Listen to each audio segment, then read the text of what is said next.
So I had the opportunity to play Hello Puppets, a recently launched VR title on Steam, recently as I was writing this.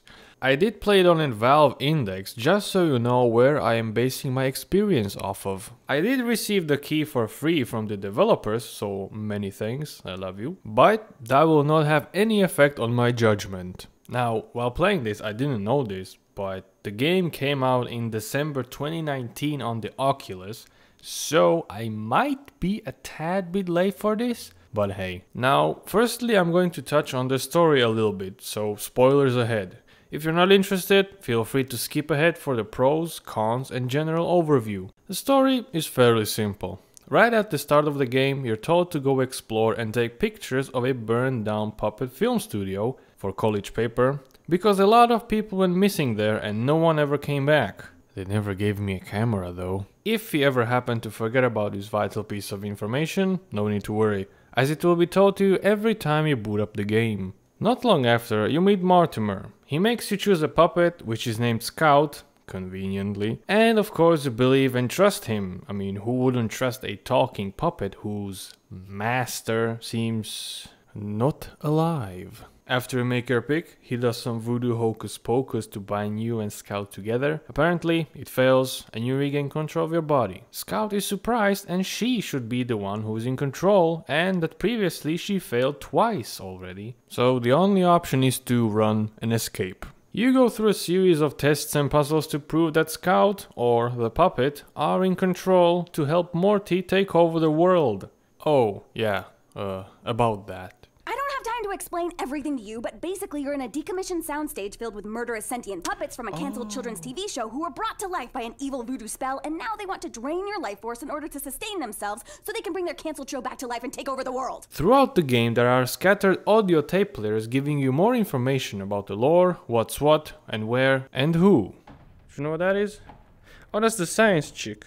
Okay, it's April 15th. This is Anthony Pearson, log number 5. I'm sorry, I gotta keep my voice down. I think there's puppets nearby.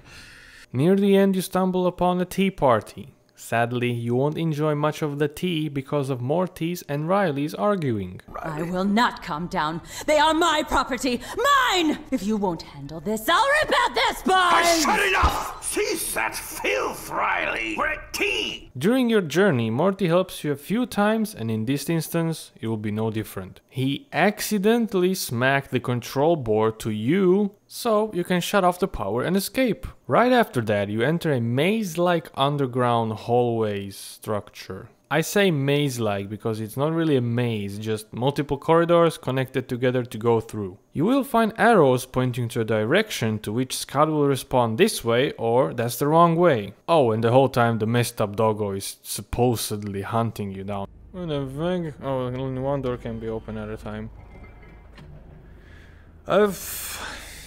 Yeah. Close the door! Oh Jesus! Ooh! After picking the right way, a long corridor unveils itself after the last corner. This corridor is long enough to contemplate your life choices while you walk through it. Almost near the end of said corridor, the messed up doggo appears.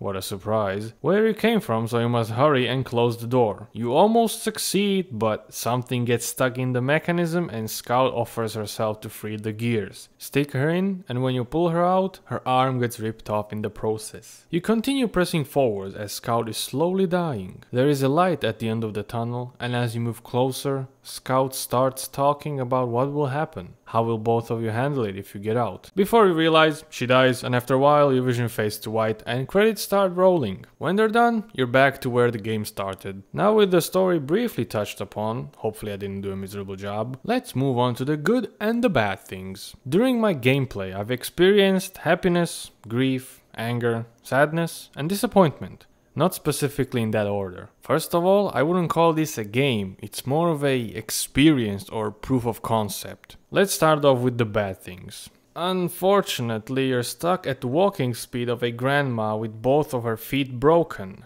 Now this is all fine and cool when you want to relax, look around, do puzzles, explore, but during some sections of the game where you need to be running from the danger, it is more immersion breaking and anticlimactic than anything else. The game liked to glitch out a lot. During my 3-ish hour play session, I had to restart my game 3 times. Later I found out that the third restart wasn't necessary. For example, I couldn't turn the gramophone handle because it was stuck. A lot of textures like to glitch out as well. The game takes place mostly in gloomy or straight up dark areas, so seeing assets with the brightness of the sun was, again, immersion breaking. But on the other hand, I could actually see something while playing. This may apply to only a few people, or just me. In VR, you have barriers that pop in and out if you get too close to the edge of your player space. Since the game takes place in almost complete dark, where it's really hard to see anything with Scout's light, let alone without it, it becomes even harder to distinguish what's what with the barriers. Because the barriers are brighter than what you are actually looking at, so it makes what you're looking at even harder if it's darker. Does that make sense? Even though that's a very minor thing and it is very subjective, it is a good thing to keep in mind or be aware of. The length. It is way too short. That's what she said. My first playthrough took me about 2 hours from start to finish, even with the restarts. Sure, it is a VR game, but that doesn't really apply as an excuse these days anyway. When I finally started settling in and getting used to what the game has to offer and slowly make a bond with Scout, the game ended. If only it was another hour or 2 longer. After you switch your minds with Scout, it feels like she can move around objects and a lot further away from the player than what would be normal, like the player or human arm length. This is probably something on purpose, otherwise the game would feel weird or straight up bad. Unfortunately, it doesn't really matter which Scout you pick at the start of the game. The only difference is the visual aspect. Would be some nice replay value if every Scout has a different personality to experience. But this is again a minor thing. Sometimes Scout asks you a question and you can nod or shake your head to answer. Sadly, how you answer does not have any impact on your progress through the game. Only a few voice lines here and there, at least I didn't notice any difference. Other than that, I cannot think of anything else to cry about. And now for the good stuff. The story in general is interesting.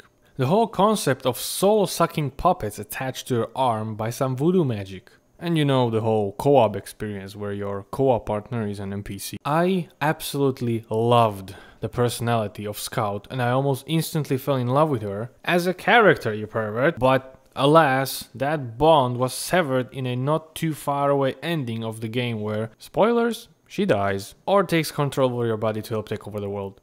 This is a whole other can of worms that I really don't want to get into. Voice acting is on point, a good balance between jump scares and overall intense scary moments, the various puzzles which require you to cooperate with Scout or her to cooperate with you. Bashing her head turns her eyes into a flashlight, although not very bright one. Now, I'm scraping very low here. I really don't know what else to say. It may seem like there's a lot of negatives to say about it, but honestly, the experience of it as a whole balances everything out. Should you go out and buy the game? No.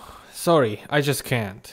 On Steam it goes for $16.79, oddly very specific price. So wait until it goes on a sale and then grab it for sure. Even if you kind of know the story, it's still worth it and fun playing through it at least once or twice. Hopefully the developers are working on a similar type of VR game after learning from this experience. Or perhaps even a sequel, which would be greatly appreciated. That could be one of the reasons why the game is so short, and that's why I rather call it more of an experience or a proof of concept rather than a game. Well then, that was Hello Puppets. Once again, I have to say thank you for the developers for the key and opportunity. Thank you for watching and listening. You have a good one. Peace.